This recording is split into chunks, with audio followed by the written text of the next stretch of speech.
Shalom, puji Tuhan. Pada saat ini kita akan bersaat teduh. Mari terlebih dahulu kita berdoa.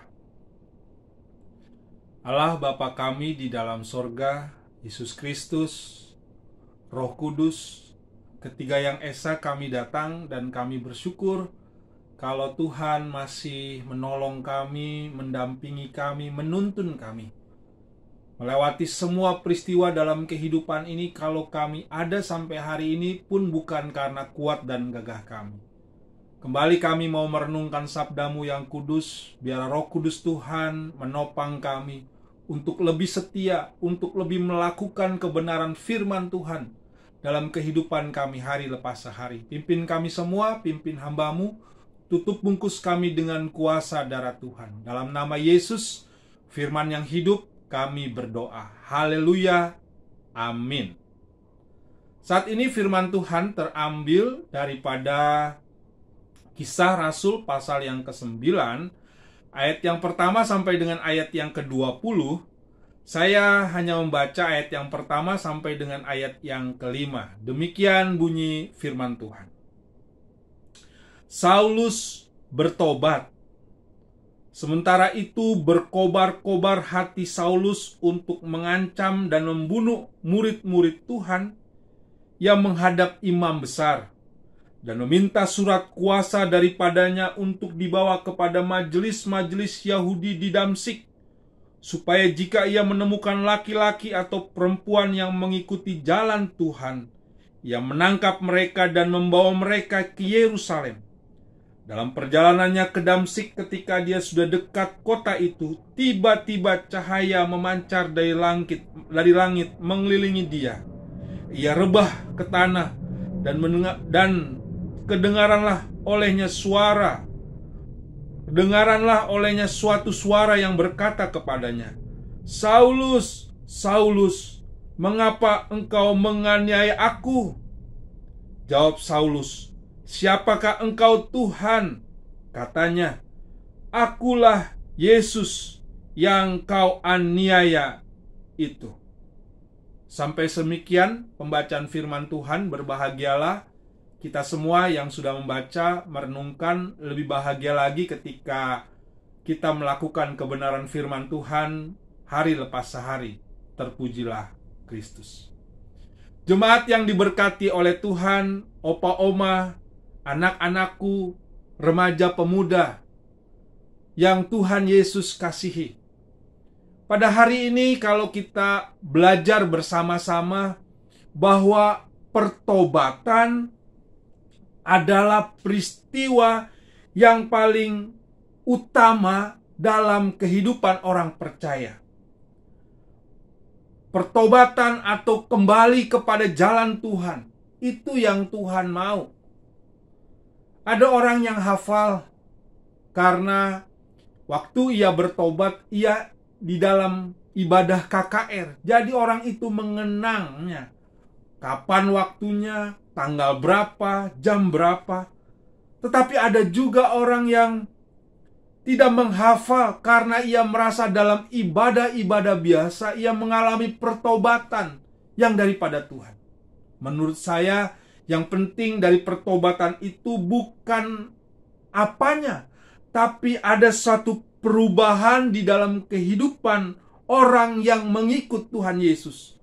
Perubahan yang tentunya terus-menerus diperbaharui dalam pikiran dan tindakan. Pada saat ini kalau kita belajar daripada peristiwa pertobatan Saulus yang sebelum namanya yaitu Paulus, di mana kita tahu tindakan yang dilakukan oleh Saulus. Alkitab mengatakan bahwa hatinya berkobar-kobar untuk mencari orang di jalan Tuhan. Bahkan ia mau meminta kepada imam besar satu surat agar ketika ia menemukan laki-laki atau perempuan yang mengikuti jalan Tuhan, ia akan menangkap, membawanya ke Yerusalem untuk diperkarakan. Tetapi sayang, sebelum terlaksana apa yang Saulus ingin lakukan, dalam perjalanannya ke Damsyik, ia berhadapan dengan cahaya yang terpancar dari langit, di mana waktu ia menemukan cahaya itu, Saulus rebah ke tanah dan ia mendengarkan suara yang berkata, "Saulus, Saulus, mengapa engkau menganiaya aku?" Lalu Saulus berkata, "Siapa engkau, Tuhan?" Lalu Tuhan berkata, "Akulah Yesus yang kau aniaya itu." Setelah peristiwa itu kita tahu hal yang terjadi, yang dialami oleh Saulus. Ia mengalami matanya buta, dan oleh teman-temannya yang sama pada waktu itu mendengarkan hal yang sama, Saulus harus dituntun untuk masuk ke Damsyik. Selama 3 hari ia tidak makan dan tidak minum. Baru setelah Ananias datang berdoa kepadanya, maka gugurlah yang ada di matanya dan ia dapat melihat. Lalu Saulus dapat makan dan minum karena ia tidak makan 3 hari, sampai ia mengalami kepulihan dan ia mengalami perubahan hidup, serta dari situ ia memuliakan nama Tuhan. Jemaat yang dikasihi oleh Tuhan, melalui peristiwa pertobatan Saulus ini saya mau memberitakan bahwa yang pertama, kebencian kepada jalan Tuhan membuat Saulus bertemu dengan Tuhan secara pribadi. Biarlah orang yang menyadari ketika dia benci kepada Tuhan, Tuhan akan menghampiri dengan kuasa-Nya. Lalu yang kedua, Tuhan mampu memakai orang yang benci kepadanya menjadi alat Tuhan. Setelah Paulus mengalami hal tersebut, ia mengalami pemulihan dan ia mengatakan bahwa benar Yesus itu adalah anak Allah. Itu yang dikatakannya. Yang ketiga, pertobatan Paulus mengatakan bahwa Kristus adalah anak Allah. Bapak Ibu yang terkasih di dalam Tuhan, biarlah peristiwa ini juga menguatkan kita untuk hidup di dalam pertobatan kepada Kristus. Karena Kristuslah yang sudah memilih kita. Buat kita yang sudah percaya kepadanya, biarlah kita tetap teguh, kita jangan diingin-ingini oleh ajaran-ajaran tertentu yang belum tentu kebenarannya. Biarlah kita percaya dan mengasihi Tuhan.